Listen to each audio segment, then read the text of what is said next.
Hey folks, Pastor Jay here at Trinity Lutheran Church here in Joppa, Maryland. Glad to see you again. We are embarking now on what is called our journey through how to live like Christ would want us to live. What we're calling it is called The Walking Living. It's a little bit of play off of The Walking Dead. We talk about being alive in Christ and living as being alive in Christ. And therefore, by the converse, if you're not walking with Christ, you're dead in Christ. So it's a perfect analogy for how we talk about this in our post-Christian world.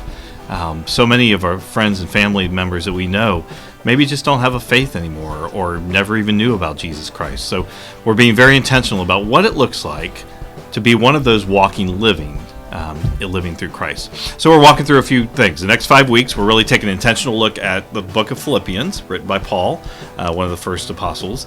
And so we're taking a look at it from that perspective of how we can live. And so our 5-week theme is going to be, we're going to walk how to live with perspective, right? From God's perspective. We'll do that momentarily. How to walk with serenity, how to walk with unity, how to walk with purpose, and then we're going to finalize right before Palm Sunday, how to walk with commitment. And so these will be ways that we'll talk about, very intentional ways, all driven through the book of Philippians from that standpoint. But we talked about what it means to live with perspective, and what perspective are we truly living for?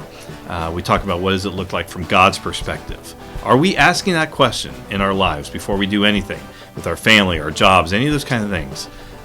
Is it for God's glory or is it for ours? That invokes this whole holistic stewardship approach that we have. Everything we have, everything we are, was created by God to be used to put forth God's glory. And so we really are embarking on this mission of really how to find ways to live. Paul found himself in prison, and this is really kind of how he starts Philippians, the book, off. But he has a great perspective. He writes in Philippians 1, verse 12, "Now I want you to know, brothers and sisters, what has actually happened to me has served to advance the gospel." All right? Paul is in prison. How many of us, if we were in that kind of a situation, would do first and foremost to start proclaiming the glory of the Lord? That's a perspective. And so that's what we're going to talk about. We just finished that piece up. Next week, we're going to look at serenity, how we can live when things go horribly wrong with the peace and understanding that God is still in control. So come and join us. We'd love to be there. We live stream. We have all kinds of ways that we're able to do that. But we're here at 9 o'clock and 11 o'clock on Sundays particularly. But throughout the week, we have Lenten services as well. Just kind of join us. We've got so much going on here at Trinity. We'd love to have you become a part of this as we become disciple makers and followers of Jesus Christ by living with that Christ-like perspective. Thanks. Hope to see you soon. Take care.